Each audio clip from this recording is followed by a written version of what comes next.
What's going on, guys? So you decided to join the Army and you're sitting here wondering what are all the different benefits that I can get whenever I join, after I join, and in this video I'm going to try my best to explain some of them.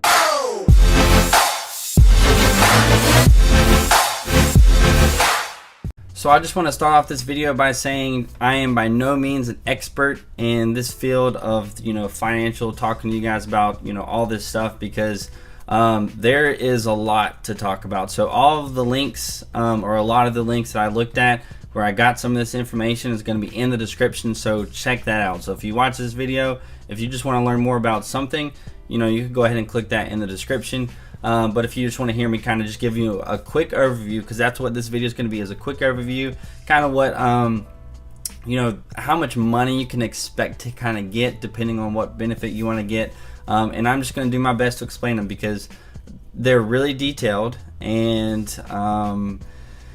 there's just a lot to it. So there's the GI Bill. You can have the GI Bill. There's different GI Bills, the post 9/11 GI Bill, all this stuff, right? There's so many different things. I'm going to try my best to explain it, but for your own self-development, if you're looking to get one of these things, you should definitely look it up on your own. You should talk to your recruiter about it. So this is kind of more of an awareness video, not a you're going to get everything all in this video. So I'm going to start this video off with letting you guys know which financial benefits I'm going to be talking about, which is number one, the Montgomery GI Bill, the Select Reserve GI Bill, which is the GI Bill for the reserves. You got the college loan repayment plan. You got tuition assistance, I'm mumbling, and you also got the post 9/11 GI Bill. And I also want to talk a little bit at the end of this video about the VA home loan. The Montgomery GI Bill, how do you get it? How are you eligible for it? And how much money are you going to get? How much money is the government going to give you to go to school or go to certain classes if you have the Montgomery GI Bill? Well, number one, this is the active duty version. The Select Reserve, which I'll talk about that later, is for the reserves. But the active duty Montgomery GI Bill, how much you're going to get is about $1,857 a month, adding up to $66,000 over a course of 36 months. So the way this works is, if you're active duty, if you served, I believe, more than 180 days of just active duty service, so let's say you're in the reserves, but you got deployed and you were deployed for just a long time, you were just on active duty status for a while, you are eligible for the regular Montgomery GI Bill. And then if you're just regular active duty and you've just served your time, you've done your 3 years or whatever your minimum contract is, and you're out, you're like, I'm out of here, well, you're going to get the full benefit of the GI Bill, which is good for going to different schools. Another cool thing is, if you don't want to go to school, but let's say you want to be a personal trainer, well, you can use your GI Bill to help pay for your personal trainer school, which is usually they're fairly expensive. I mean, they're like $1,000 or whatever, but you can use your GI Bill to pay for that. Now, moving on to the Select Reserve Montgomery GI Bill, the main thing I want to get across to you guys now, if you haven't already joined, if you haven't already gone to MEPS and signed your contract, talk to your recruiter, if you haven't done any of this, the key thing with this is you have a base pay of around $356 for the GI Bill, right? That's per month. It's not anywhere close to the $1,800 you're going to get with the active duty, but it's still something. But the big takeaway is the kicker, right? So the kicker, I got a kicker, and what that is kind of based on, I guess they base it on your ASVAB score and certain things like that. You can get an additional bonus of $100 to $350 on top of your GI Bill. So you could be looking at, essentially between $450 and $700 a month towards school with your GI Bill, even if you're just in the reserves, which, $600, $700, that's a nice little chunk of change to get when you're not really doing anything. Currently, mine is about $600 or so. They raised the GI Bill to $350 from $250 back whenever I joined. So you're going to get a little bit more now if you get lucky with that. So that's pretty cool. So it's just something that's really nice to have if you're getting extra financial aid through regular benefits. So for example, I get FAFSA, which if you don't know what that is, you can probably look that up, FAFSA. So I get that, and that kind of pays for my basic tuition. and then the GI Bill is just some money that I get on top of that to help pay for all of my extra expenses. For the total allotment of money that you're going to get from the Select Reserve GI Bill, just the base pay without the kicker is going to total around $13,000, which is a nice little bonus, right? So with the regular GI Bill, with the Select Reserve GI Bill, both of those are going to be spread across 36 months. So whenever you create your account on like the VA, government, whatever website, whenever you create your account there, you have to register each month that you are in school, and whenever you do that, it'll tell you, hey, you got 35 months left for your GI Bill. It'll tell you that, and it'll tell you just a list of how much money is being paid out, how many months and stuff you have left, because 36 months is actually 3 years, so it's not technically 4 years, but just the way it works out is, they decided to make it 36 months.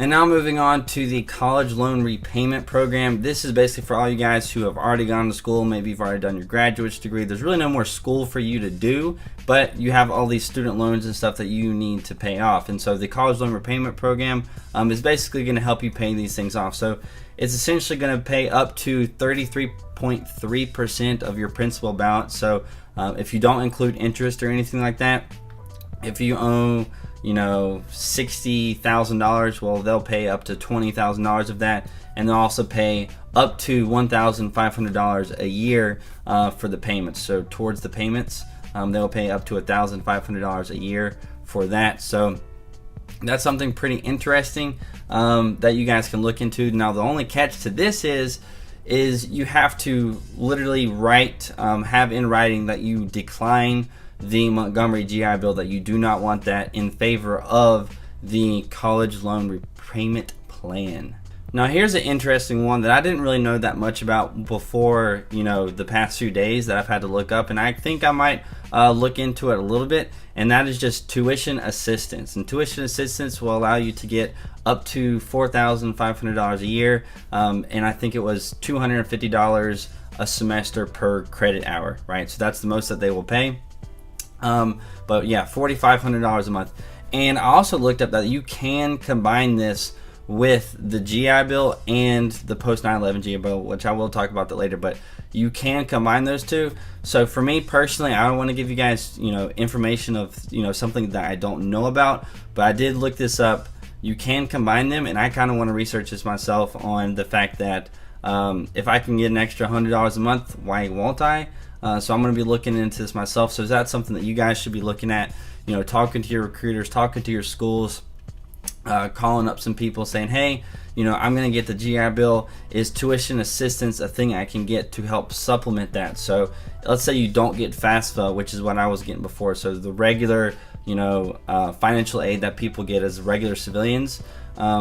If you don't get that, but you want to get the GI Bill and maybe a little bit extra, then you should also look into this tuition assistance. And again, links will be down below on all of this information. And now the post 9/11 GI Bill. This is something that's eligible for anybody who's joining today. Technically, it's for people who joined after basically 9/11. So this one is not eligible for reserve soldiers. This is just active duty only, because it is based on your active duty time. And now, whenever you go through the whole process of joining the military, they're all going to tell you to sign up for the Montgomery GI Bill, because the catch with the post 9/11 GI Bill is once you switch to it, you can't switch back. So let's say for some reason you started out with the post 9/11 GI Bill, you decided to go that route, and then all of a sudden you figure out that the Montgomery GI Bill is the better option for you. Well, you can't switch to that. But if you start with the Montgomery GI Bill and then you realize a few years down the road that the post 9/11 GI Bill is better for you, then you can switch to that. And the reason it might be better a little bit later on down the road is because for the post 9/11 GI Bill, it is based on your time in service, and the longer you've been in, the more percentage of the maximum benefit you will get. So part of the maximum benefit is you're going to get about $21,000 a year for tuition and fees. You're going to get an extra $1,000 a year for books and supplies and all that stuff. You're going to get a one-time payment of $500, and then you're going to get a little bit of you're going to get a kicker. So that's something cool. I couldn't figure out how much the kicker was, but you're also going to get a kicker. So all this money, you're like, well, that's really cool. That's a ton of money that I might get. If you take into account that the regular Montgomery GI Bill is $66,000, the post 9/11 GI Bill is coming really close to that, if not more than that. But it just depends on how long you've been in the military. So if you've just joined the military, you're not going to get the full benefit of the post 9/11 GI Bill, which means that the regular Montgomery GI Bill will be the better option for you. So links down below on all the different percentages, whether you'll get 90% of the max benefit, whether you'll get 60% of the max benefit. So if you're interested in that, links down below. That's something that you need to keep in mind for the future for all of you guys who are going active duty. Just keep the post 9/11 GI Bill in the back of your head. If you have a family, it can be passed on to your family, I believe.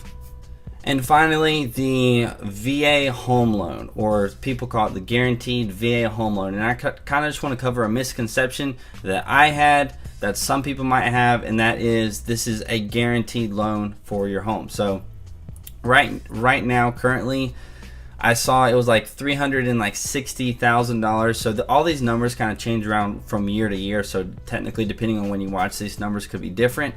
But close to $400,000 can be the maximum amount you can get for this loan. And the way I was told, and the way it kind of comes across, is you get a guaranteed loan up to that amount of money, and that's just not true. Basically, what this is you still have to apply for it. You're still going to have to tell them your income, and you're still going to have to go through all that process on which house you're going to buy, because they're not going to approve you for something, because these are private lenders that are giving the money for you to be able to buy this house. So they're not going to just, shovel over $350,000 to you whenever you're only making $28,000 a year and your mortgage is going to be really expensive, right? So this is something that I came across, and just people had kind of told me like it's a guaranteed loan, and it's not really a guaranteed loan. So that's just something I wanted to bring up this video. But it is really cool, and it is something to keep in mind for all of you active duty guys, because if you are active duty, if you have 180 days of active duty service, you are eligible for the VA loan. Now, if you're in the reserves, and I believe for the National Guard, it's going to take you 6 years, so you're basically going to have to finish out your first contract in the Army Reserves or the National Guard before you are eligible for the VA loan. Now, it is really helpful. I am planning on taking out the VA loan because the interest rates will be lower than other places, so I am planning on doing that in about 2.5 to 3 years. So it's really cool, but at the same time, the way they kind of make it come across, like the guaranteed VA loan, it's not really a guaranteed loan. You're still applying. So that's just something to keep in mind. So this video is one of the more informational videos that I've done on my channel. I hope I did okay. I hope I explained things fairly well. I didn't want to go into too much detail. I just wanted to give you guys the basics of what you're going to be looking at getting. Any additional thing that you're going to be looking at, if you're in the National Guard, you're going to have to look at your state's website. So just Google, your state National Guard. Look at your benefits. If there's an extra tuition assistance, if there's like an extra college loan repayment program, if there's something like that, you're going to have to look that up for your state. But these are all the federal benefits, and I tried to explain them, but at the same time, all the links would be down below, because there's just a lot to cover. There's a lot to cover, and as far as the entire military benefits in general, there's a lot. There's healthcare benefits. There's just just from the basic benefits that you get when you buy stuff at stores, like Home Depot has a 10% discount. Jersey Mike's, the subs place, I love that place, has a 20% military discount. So there's all these kinds of things, but these are just stuff that I wanted to cover that kind of has to do with your initial entry, that some things that you might have to have in a contract. So I hope I did okay. That's it for this video. I hope you guys enjoyed. I hope you guys learned something. If you did, please hit that like button. If you have any questions, comment them down below. I'm going to do my best to answer them. What I usually do, even if I don't know the answer, is I'll go and try to look up the answer as well. So even if you have detailed questions and you want to ask me, just go ahead and ask me. I'll Google it myself, because it's self-development for me. And the more knowledge I can gain from this stuff, the better I can help you guys out in the future. So if you want to stick around for some future videos, make sure you hit that subscribe button, and I will see you guys later.